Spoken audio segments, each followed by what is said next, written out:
Welcome to ఐఫై news channel. Vemulawada Korutla బస్టాండ్లో అనధికారికంగా నిర్వహిస్తున్న కూరగాయల మార్కెట్లో పాదచారులు తీవ్ర ఇబ్బందులకు గురవుతున్నారు.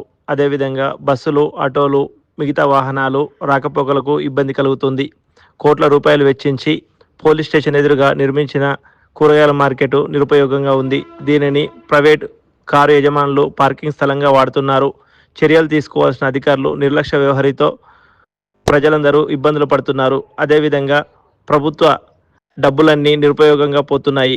వేములవాడ బైపాస్ రోడ్లో మరో మార్కెట్ కూడా ఇదే విధంగా ఉంది.